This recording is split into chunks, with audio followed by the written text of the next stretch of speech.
Hi friends, how's everyone doing today? Grace and I are really excited to do lots of different gardening activities with you today, and I also want to share some Amaryllis updates with you. It's been probably about 4 or 5 months since we chipped an Amaryllis bulb, and I can see it's put on at least 3, maybe up to 5 bulbils, I'm guessing.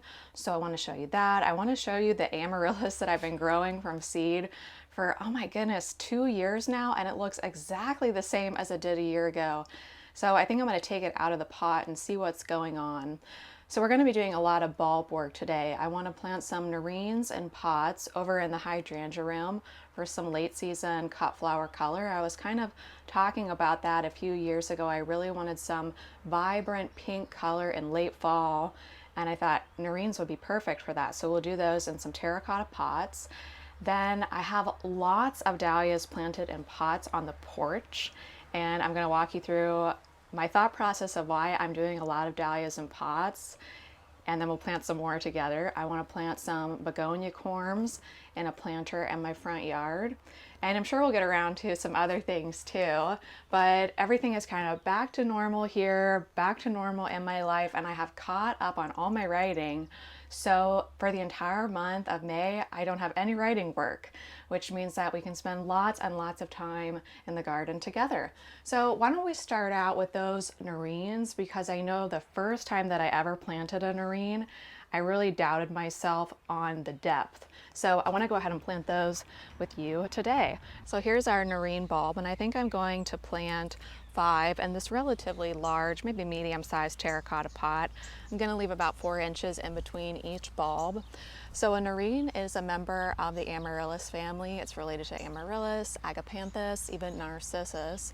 But unlike Narcissus, which gets covered with a lot of soil, a Nerine needs to have its nose, neck, and or shoulders basically above the soil. And the reason why I say it like that is depending on what article you come across, some are going to say leave the nose exposed, leave the neck exposed, leave the shoulders exposed.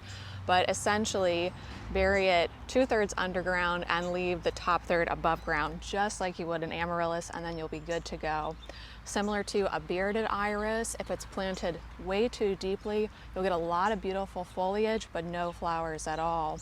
And since these flower in mid to late fall, they're a very late bloomer, you won't know that they're not going to bloom until the entire end of the season has passed if they do get planted in the ground or in a pot too deeply. So it looks a little bit funny, I guess, for maybe the first few weeks out in the garden, but here we go.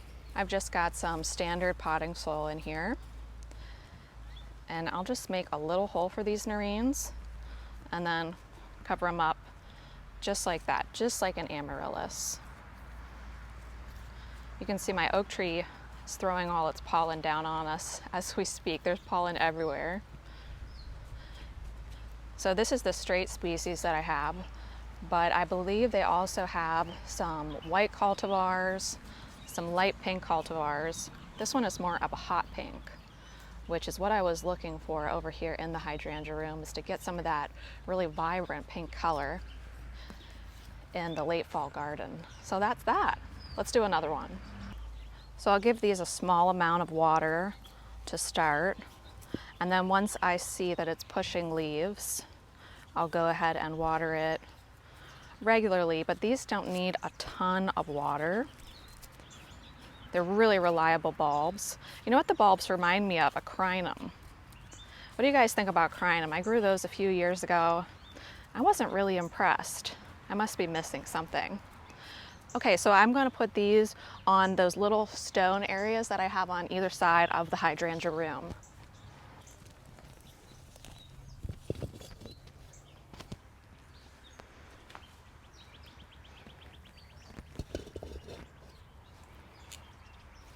So let us know if you grow Nerines and what your favorite cultivar is.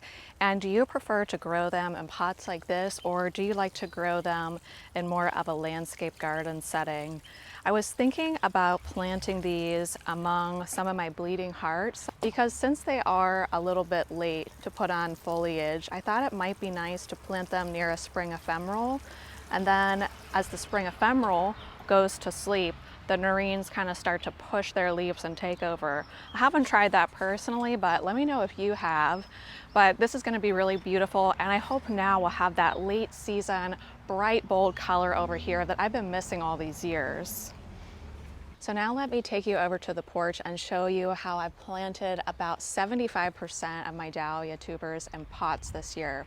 But I thought I would start here in the main flower walk because why I'm doing so many dahlias in pots, what I want to try is to try to keep the garden just a little bit lower this year. You know, if you watch my channel, by the time we hit September, and definitely October, the garden kind of feels like a full-on jungle. Everything is really tall and huge.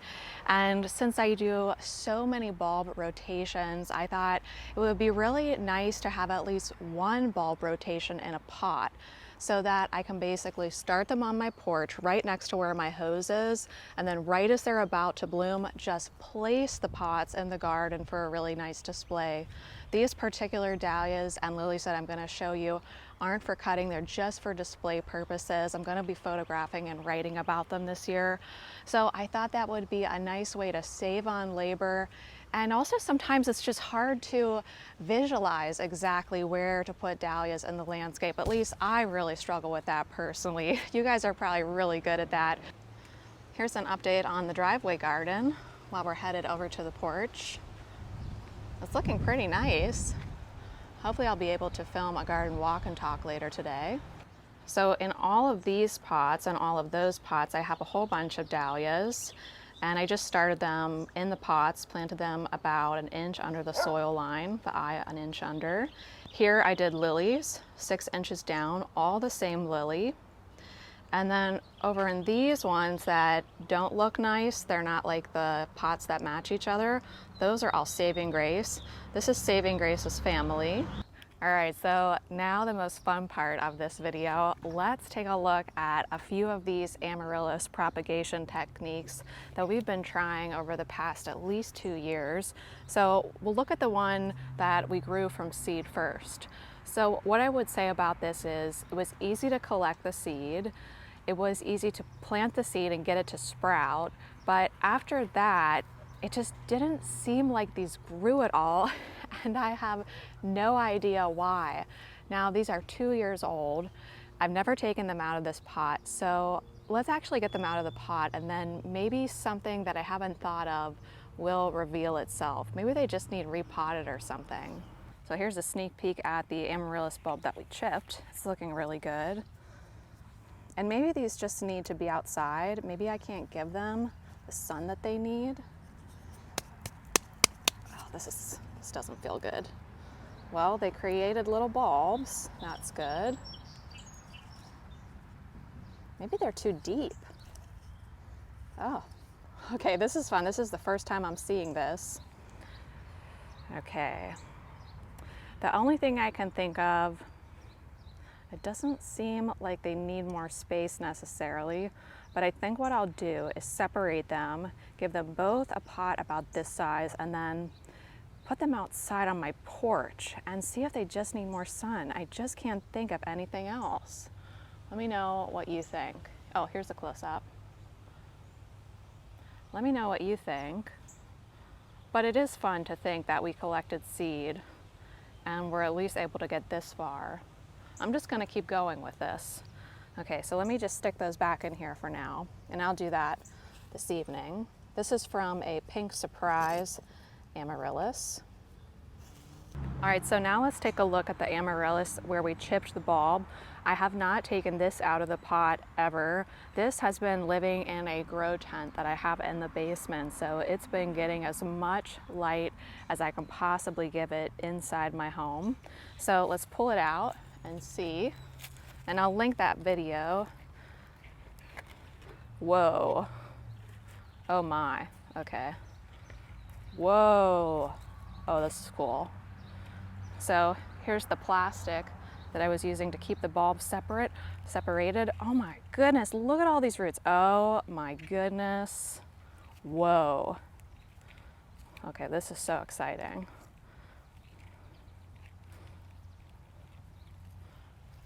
So this is the base of the bulb here. Probably need to wash this off to get a better view. But you can see these bulbils, and then if you just follow them up, that's that bulbil producing leaves. So at this point, I could just snap this off and put it in its own pot, which I'll probably do that. Well, that is really exciting. Since this one is nice and big, I'll go ahead and take it off for you and pot it up straight away. So I would just pull it off like this.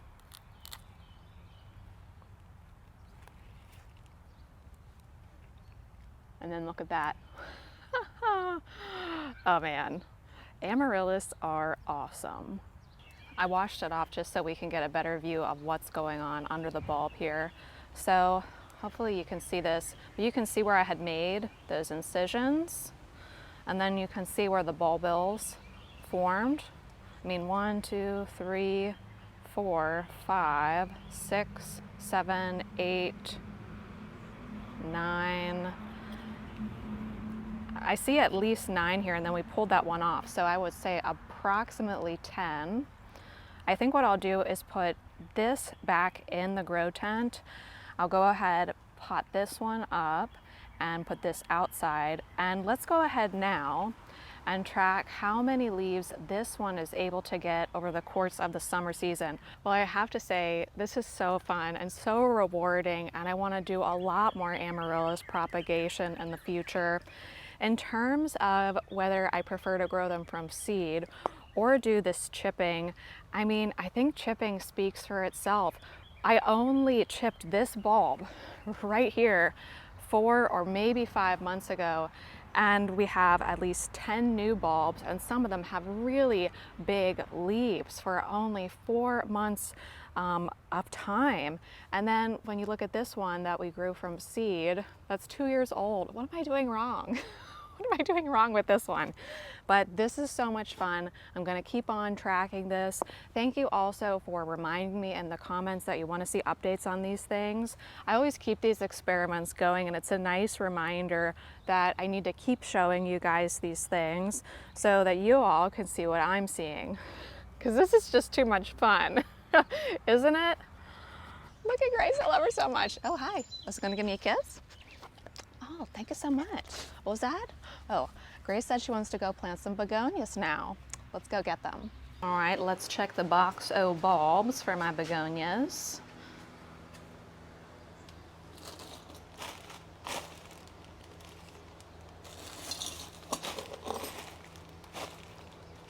Okay, here's the one that we're going to be planting. Begonia hanging pink, and I can see they've already sprouted in the bag. I really love begonias, and I love planting the corms because aren't they just so sweet?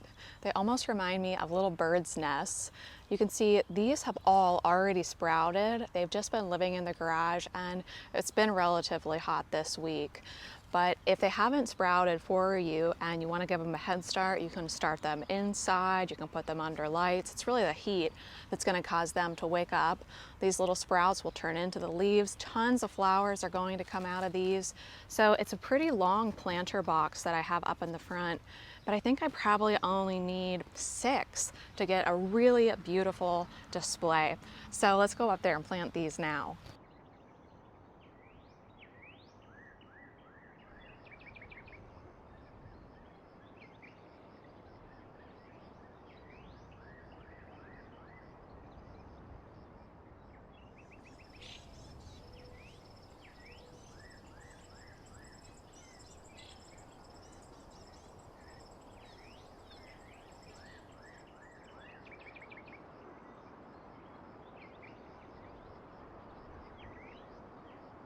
Well, friends, I think that's going to be it for today's gardening vlog.